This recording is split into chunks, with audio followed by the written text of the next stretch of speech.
But I was a basketball coach before coming to work for Athletes in Action. And with Athletes in Action, I did coaching. I have one wife, Eric Nelson. I have 2 children, and I have 4 grandchildren, and they call me Pops. You can call me Coach, or you can call me Pops, or you can call me Eric, whatever you want. But I still love the game. I think it's the greatest game because you have to learn to share. If you don't share, you will not be successful in the game. If you don't share. Teams that don't share don't win. So it teaches us about life, right? It teaches us about ourselves. So it's such a treat to be with you. And I'd like to share just for a minute about Athletes in Action. We have a few staff in here as well that serve in different countries. Silas from Cameroon and McGraw. We have other staff here. Just okay. So thank you for being here. But who are we?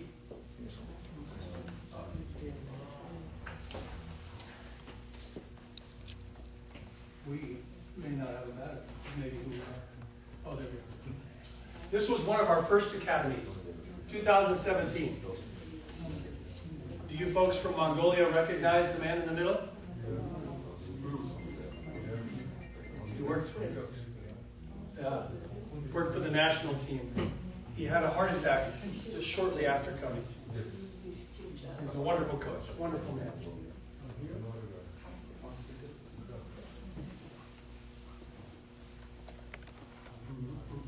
Well, this may not work. It's working. Oh, it is, okay. I have to pull this one. Who is Athletes in Action? We develop total athletes. And for today, we develop total coaches. As leaders of influence on and off the field, people that own a legacy of influence. How many people do you work with, players, in the course of 1 week? How many players? Give me a number. 15?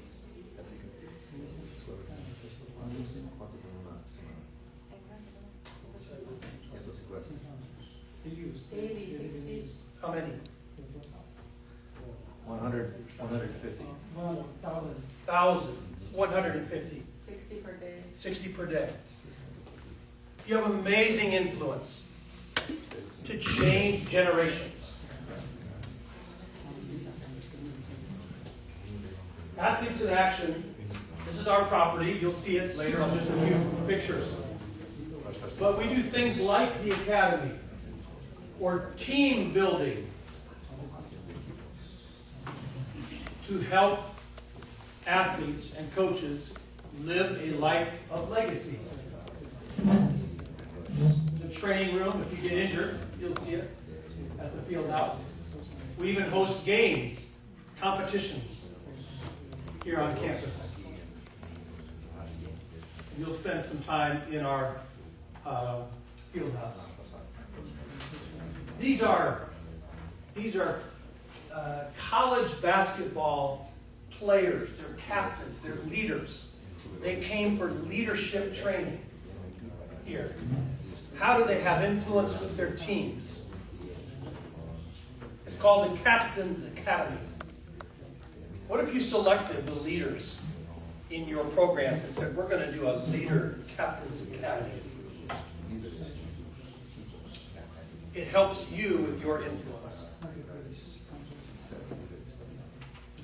But the total athlete or the total coach, I would say this. Every team or organization is limited by the character of its leaders.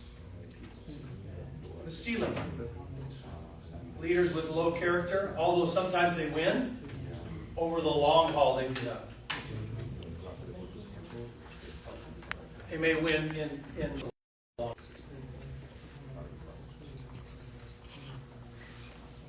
How would competition be affected if character became the most important thing?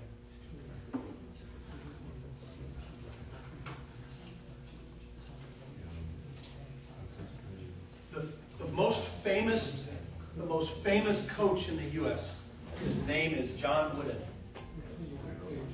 He won 10 championships at the highest level of university in 12 years. And he said, be more concerned with your character. Maybe you could read, you can translate and read, or you can read yourself, than your reputation.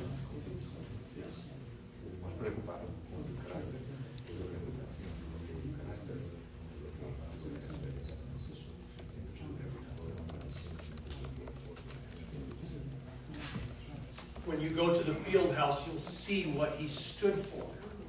Character traits. I would encourage you to look at those traits and ask yourself, where do I need to grow? But we understand, because you're here, the power of a coach.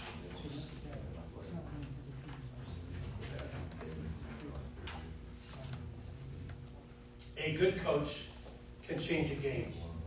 A great coach can change a life. It's been said that a coach will have more impact in 1 year than the average person in a lifetime. It's a big responsibility, right? Yet, if you asked all of our staff, we have a lot of staff here that are serving you.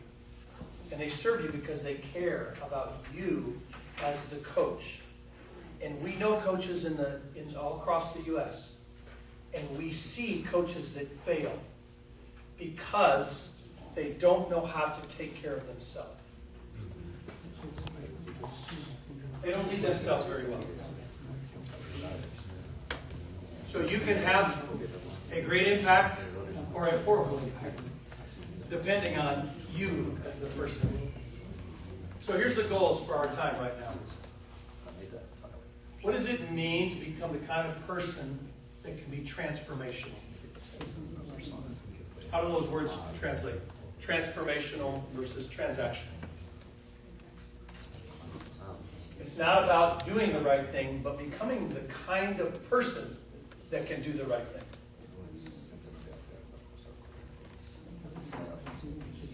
If Coach Paul, if I'm a transactional coach, then I want something from you, and when I'm done getting that from you, you're of no use to me. Leaders are like that. You know leaders like that. So, I want you to think and talk at your table for a second. I'm going to give you 2 minutes. Who has had the most impact on you on your life? And what are, agree to 2 character traits. 2 traits as to why they had an impact on you. Okay? What about them? So 2 minutes, discuss with your group, small group, 2 traits. Okay?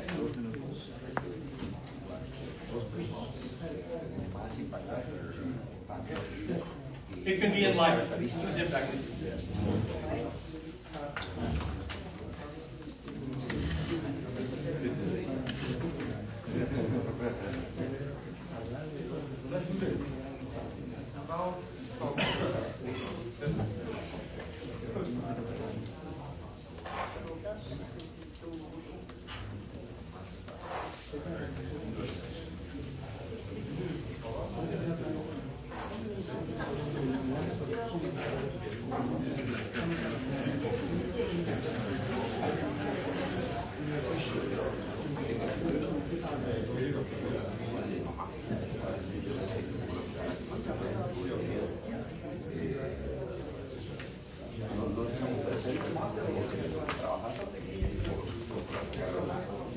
30 seconds, 30 seconds.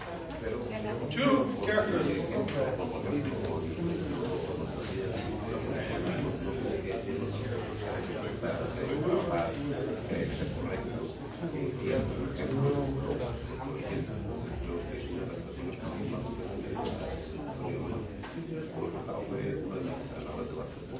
Okay, 10 seconds.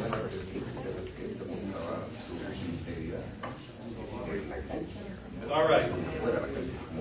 Here we go. Let's start right here. 2 character traits. You ready? You ready for the character traits? I'll write them down. Consistency. All right? And one more.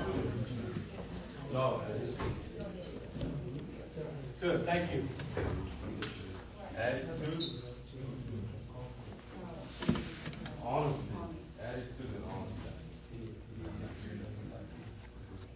Attitude. Honesty. Okay. Example? Good example.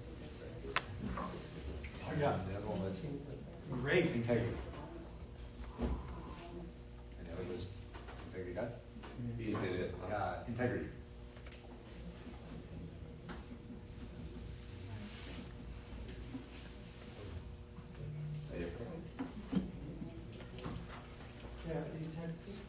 Okay. Integrity. One more.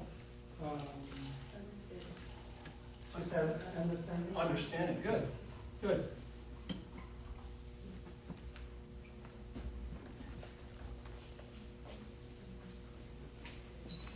Hi.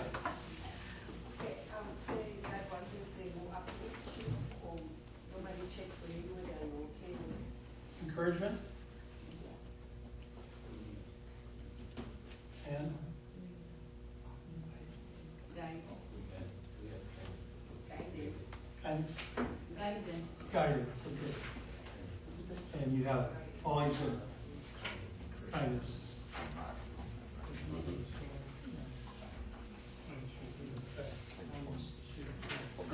A great list. It's a great list. How do we become this type of person? How do we become this person? It doesn't just happen overnight. Sometimes we wake up and we feel like we want to love someone. Other days we don't. But becoming the kind of person that can live this way takes intentionality in your life.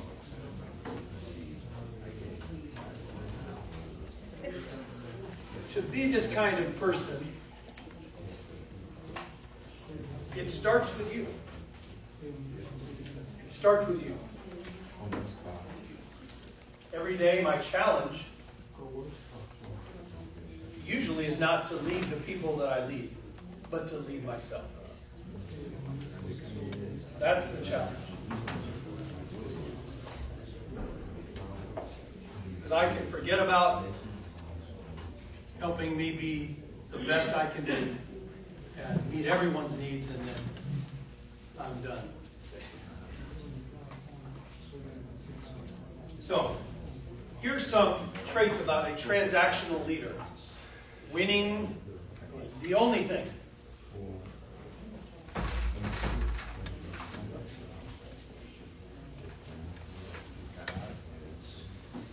When you're a transactional leader, you treat players like Kleenex.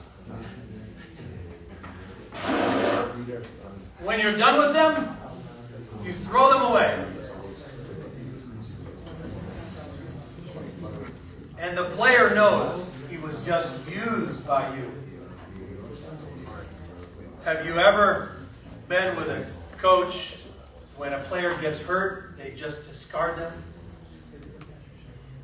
Maybe you were that person. It doesn't feel very good, does it? So are you a tissue coach? I hope not. Probably not, because you're here. But I think we all are vulnerable to being a tissue coach. These coaches are more consumed with performance and image than they are people.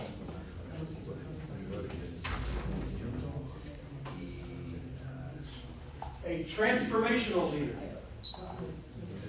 Winning is not the goal.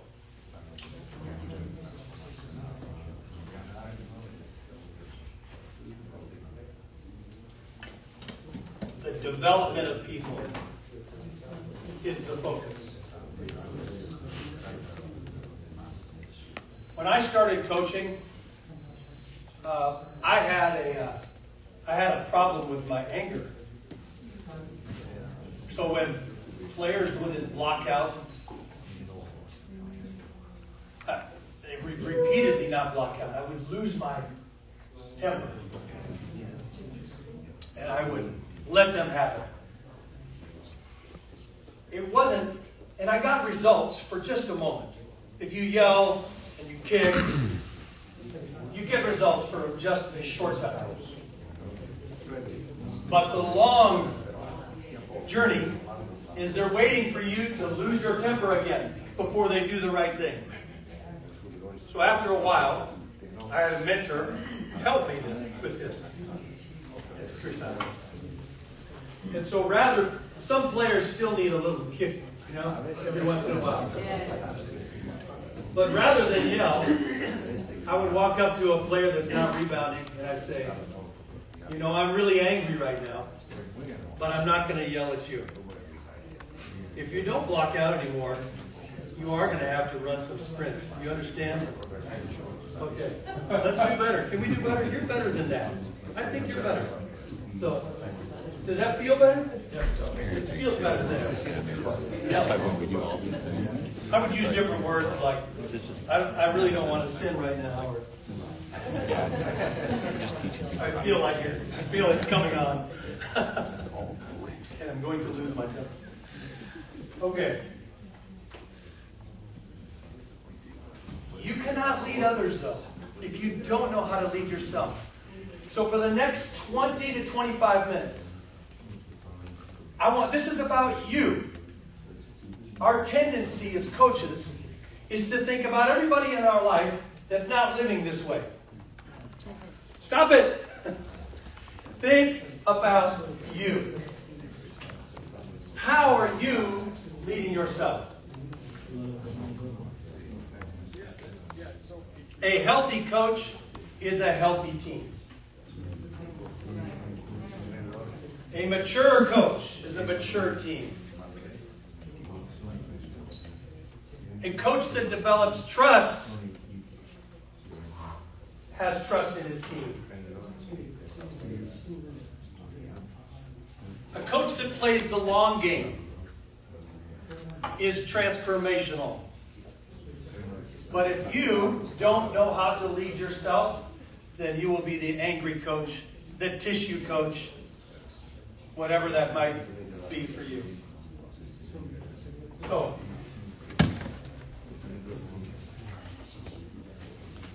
how are you showing up today? You came here this morning, many of you are tired, need more coffee, need a break, some tea. But when you left your country, were you like this cup? Not much water. It's almost dry. I'm feeling dry. I need something. If I could just make it, I'll be okay. I feel like this many times. Or is your cup almost overflowing, where everybody else gets the overflow?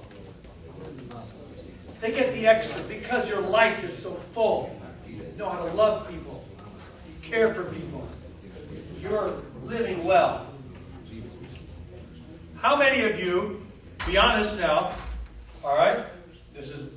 We talked about integrity, didn't we? So here we go. Here's your chance to be honest. How many of you feel more like this, the empty cup, when you came here today? Empty cup? Raise your hand. Raise your hand. How many? Okay, thank you for your honesty. Some of you are liars. Okay, that's okay. How many of you would say it's half full? Half full. Raise your hand. Half full. Okay, that's good. Thank you. And how many say, my cup is just Full, it's overflowing. Okay, you're a leader, so probably very few of you, okay? But that's the goal. That's the goal, right? How do we get there? Okay, my cup is empty, but not in the sense that it's empty. When I came, I wanted to add more information to what I have, so I'm empty so that I can get more. Okay. Whereas if my cup is overflowing, it means there's no more space to put any more. Good distinction. All right. Meaning you're fresh, you're ready to receive. Okay, that's good. So I'm going to quickly go through these, and we can talk more later. 5 P's, the letter P, of how to lead yourself. This is not rocket science or brain surgery, but it's very simple, but it's very hard to do. Easy to say, hard to do. Because the demands of life. Purpose. Why do you do what you do? Why do you coach? Why do you lead? Why do you lead? Why do you wake up every day?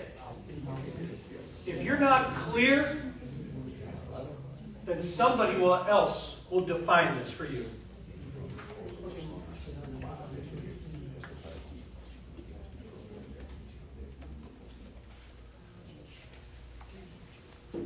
The purpose of a coach and a leader.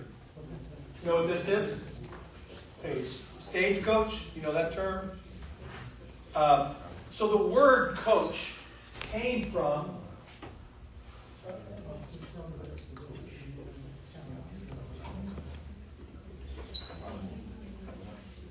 the stagecoach.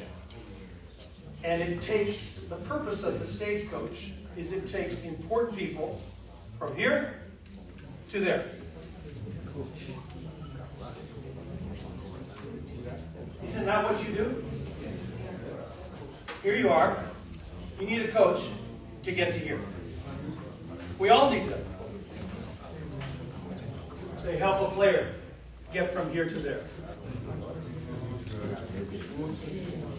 So, this is just a question for you to work on. In 5 words or less, what is your purpose statement? Why do you coach? Why do you lead? I'd like you to take some time, not right now, but to think about this. Where is that posted where you can see it and remind yourself every day? I have a journal.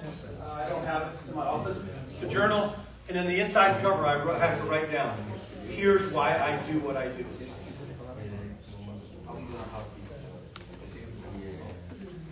We can probably get you ice. Yep, you can get them in presentation. Share it with them. It's fine. No problem. We'll get it to you. Yeah, we can give it to you for an Amazon fee. I'm just kidding. If you buy today, it's going to be $1.99. Next week it'll be $20. Black Friday's coming. Oh gosh, aren't we having fun? Okay. So, secondly, first one is purpose. Second one is people. My favorite sports picture, our staff knows this. Oh, there's so many words about the Spurs. So many words about that picture. Caring, listening, trust. You know why they were good? They were good because they were in relationship. They trusted each other. We cannot grow in isolation. It never happens. Why do I need people? Do you ever feel like this?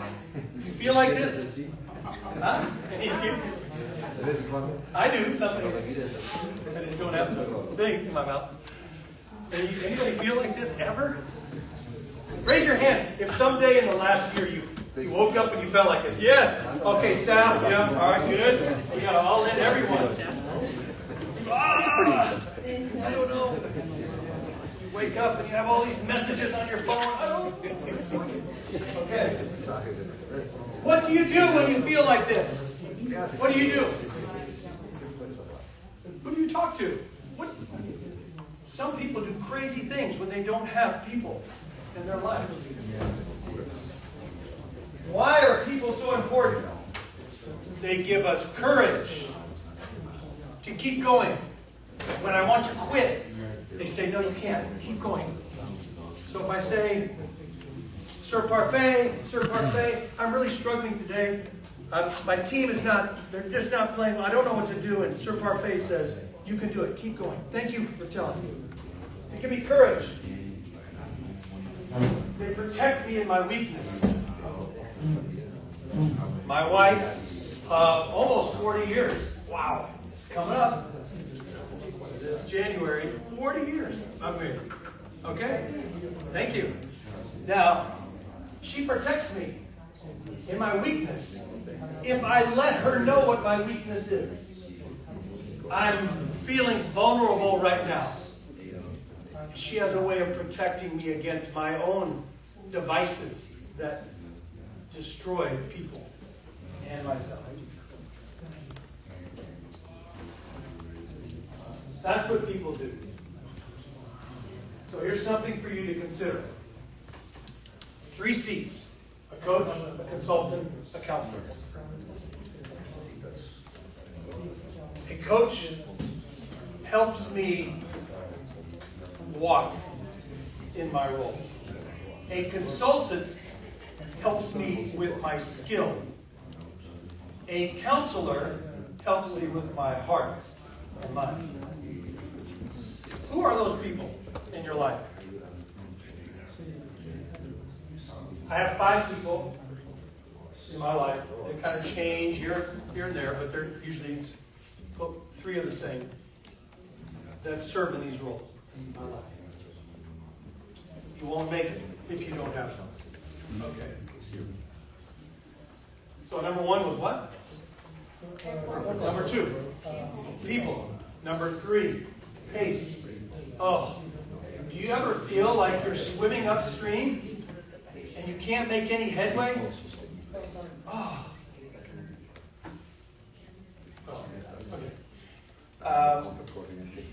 Do you ever feel that way? Like it's just too much to do. I'm not going to make it. Often I feel that way. How do we protect our pace? Don't save your timeouts. When you're coaching, some coaches save their timeouts to the end and then they don't use them. I'm telling you, use your timeouts, all of them. Actually, you know what? Here's an inside little trick. You have unlimited 30-second timeouts in life. Unlimited 30-second timeouts in life. Sometimes I'm walking into a meeting or a situation that has a lot of conflict. And I stop and I take a 30-second timeout. I said, don't yell at this person. Don't be defensive with this person. Listen. So don't burn your timeouts. Use them. Use your timeouts in life. In the mornings, I grab coffee and I take sometimes 15 minutes. Stop. Think about the day. For me, I ask God about my day. That's what I do every morning. I ask God about my day.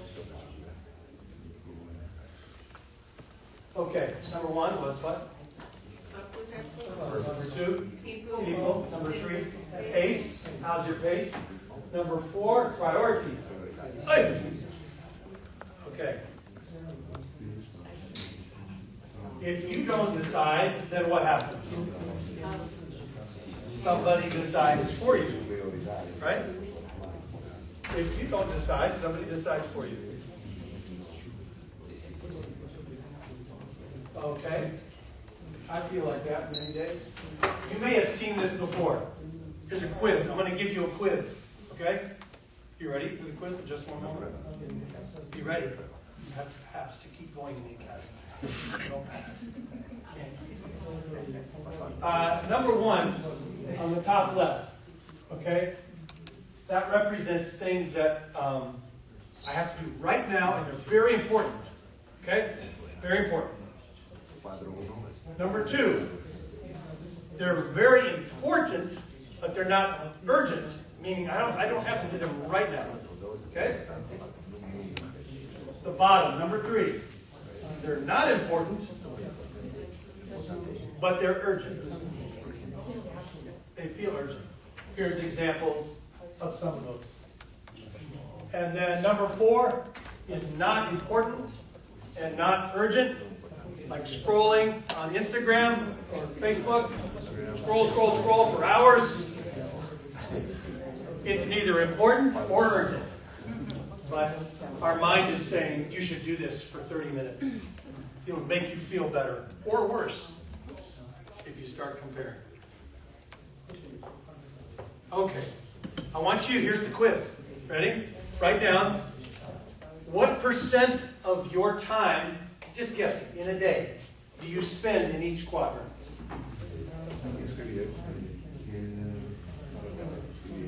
Go ahead, I'll give you 2 minutes. What percent? What percent of your day?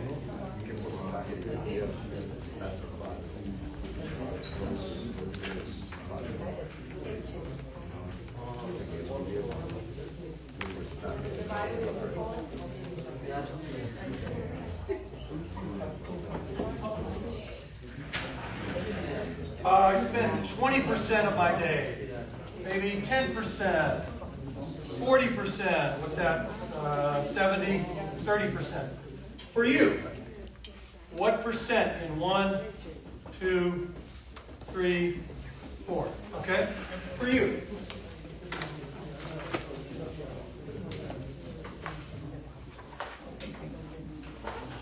And our staff can do this too. This might be a really good exercise for you, all those staff development.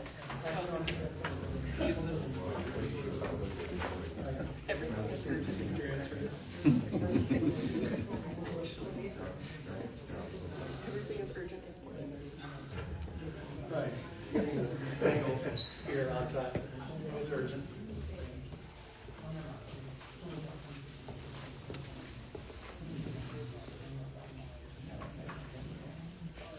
You write your percentages. One more minute here.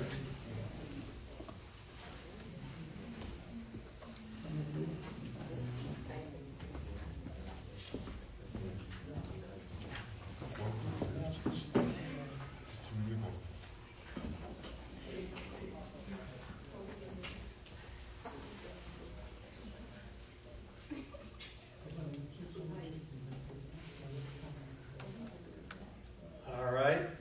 Finish up if you could. Just finish up. Just you take a guess. It's okay.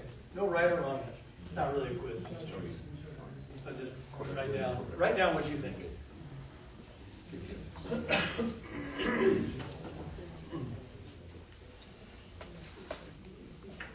Okay. So, do everybody have your answers? You good? Okay. The fellow that wrote this book, it's a well-known book, with the book is entitled First Things First. I'm going to show you his suggested percentages for leaders like you. Oh man, what do you think they are? What do you think? All right.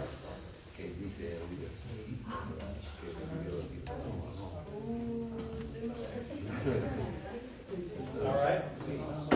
High-performing organizations, people spend time like this. Okay? That means your thinking time,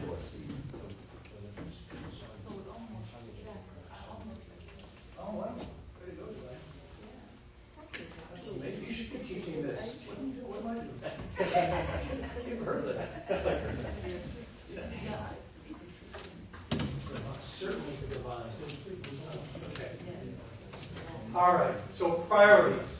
Here's just a few thoughts. This is just a suggestion. Sometimes I think about what are the 3 things I need to do in the next 3 months. It helps get clear in my mind.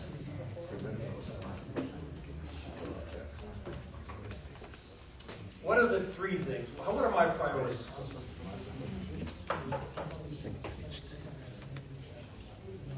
Who are you accountable to? What's the goal? I have to do that almost regularly. Okay. Because of time, I'm going to keep moving. I want to get to the last one and then short story. Okay, so the first is what? Purpose. People. Faith. Priorities. And the last one is perspective. Let me just say this about priorities. This middle statement. I believe that leadership happens before the sun comes up. I believe leadership happens before the sun comes up.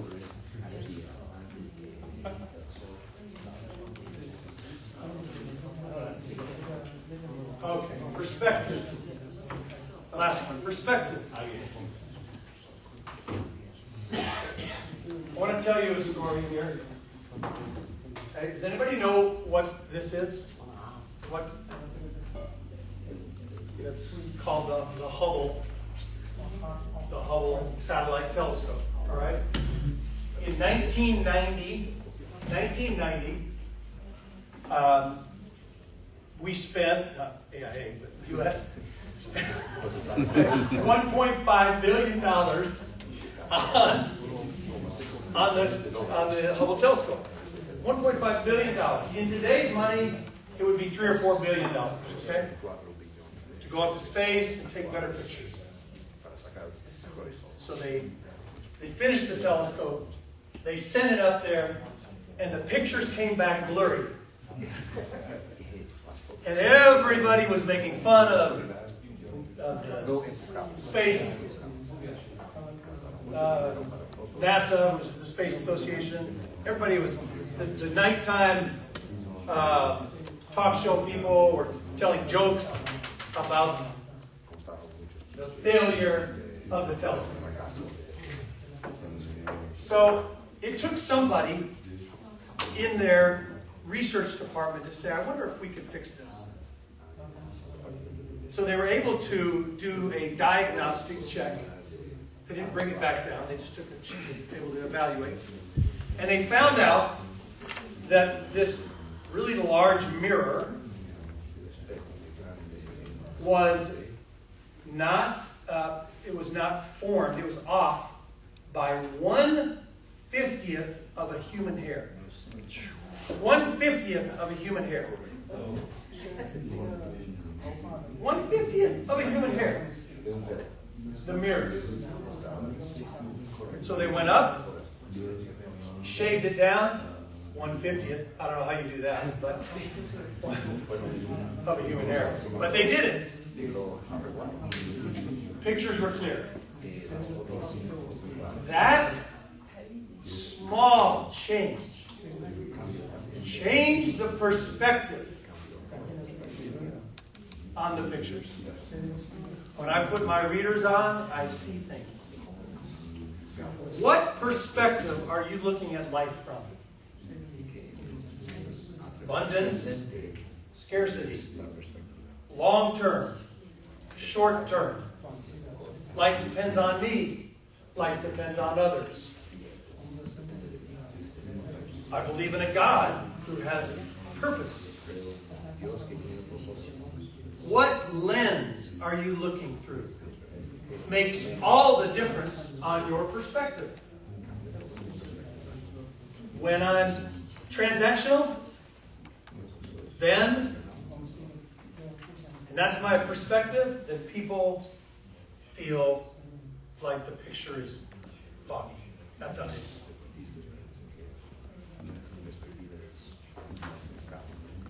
So, when you die, what will they say about you? Will they talk about all your accomplishments, how many championships you won? Oh, he was amazing. He got the best out of players, or she got the best out of players, and they helped us win and succeed. Or they talk about you and who you are as a person. Those are the virtues that I want them to talk about.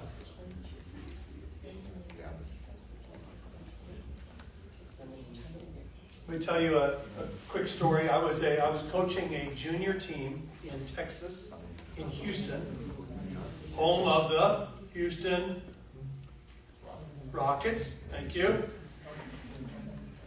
So, in 1995, they just won the championship. And you know who the MVP was? Who was the MVP of that team? Someone. No, not Samson. Who was the MVP? Hakeem, the Dream, Olajuwon. So he lived really close to the school that I was coaching, or Coach Juniors. And right before the season was going to start, the next season, okay, September, this time of year, a little before, he was getting ready for training camp. And he said, "Hey, Coach, can I come work out in your gym tomorrow?" You're the Dream. You're the MVP. Yes. But you have to sign some basketballs. He said, "Sure, I'll sign some basketballs." So Hakeem comes to the gym, and I'm just standing at the door, and he said, I said, "Can I watch?" He said, "Yeah, sure." He has a trainer, and I bring the balls, and he has cones, cones. And he's the MVP, okay? MVP. He comes to the gym, and he puts the cones down. Gets a basketball, and you know what you do with 7 or 8 year olds when you're starting dribbling? What do you do? Right? Around the cones. That's what he's doing. Slowly. He's got his, like good dribbling. He's got his chest up, he's got his tail down, his eyes up, heads up. He's doing this. Like 10 minutes. 10 minutes. You're the MVP. Don't you have a new move or something?